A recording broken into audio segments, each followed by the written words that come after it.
Halo, terima kasih sudah meluangkan sedikit perhatian di video ini.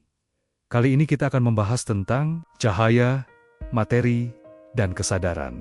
Cahaya sering kita pahami sebagai sesuatu yang bergerak sangat cepat. Kita mengukur, memanfaatkan, dan menjadikannya batas tertinggi kecepatan di alam semesta. Namun, fisika modern menunjukkan sesuatu yang lebih mendasar. Cahaya tidak mengalami waktu, tidak ada durasi internal antara saat ia dipancarkan dan saat ia diterima.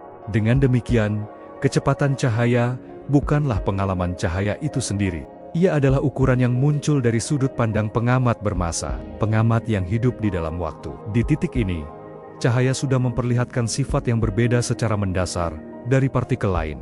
Partikel penyusun materi berinteraksi dengan medan Higgs, sehingga memperoleh massa dan terikat pada aliran waktu. Cahaya tidak berinteraksi dengan medan ini. Ia tidak bermassa, tidak dapat diam, dan tidak berada dalam kategori gerak yang sama dengan materi.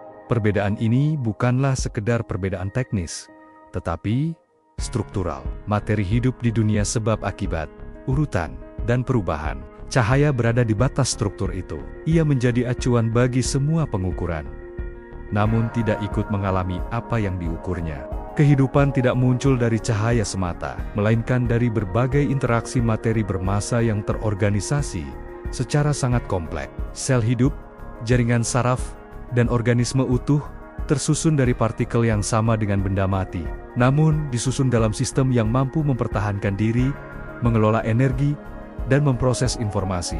Dari kompleksitas inilah kesadaran muncul. Dalam sains, kesadaran dipahami sebagai fenomena emergence, bukan zat baru, bukan energi tersendiri, melainkan pola pengalaman yang hadir ketika sistem fisik mencapai tingkat organisasi tertentu.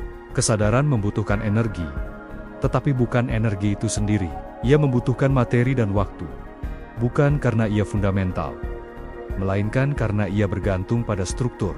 Ia hadir bukan karena ditambahkan dari luar, tetapi karena hubungan antar unsur mencapai kondisi tertentu.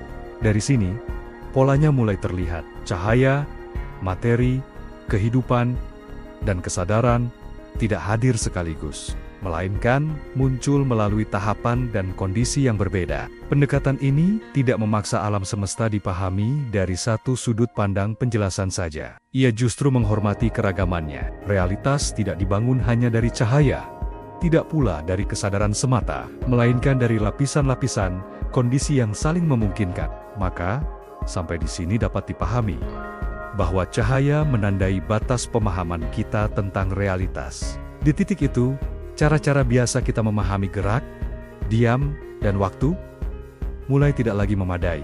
Dari sana, kita melihat kembali posisi kita sendiri sebagai pengamat yang hidup di dalam jaringan sebab akibat yang terbentuk dari interaksi antar entitas di alam semesta.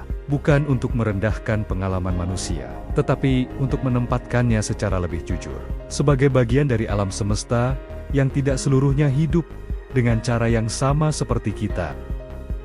Terima kasih sudah mengikuti hingga akhir. Tidak semua hal perlu dipahami hari ini. Cukup disadari dan diberi ruang untuk bergema dengan sendirinya.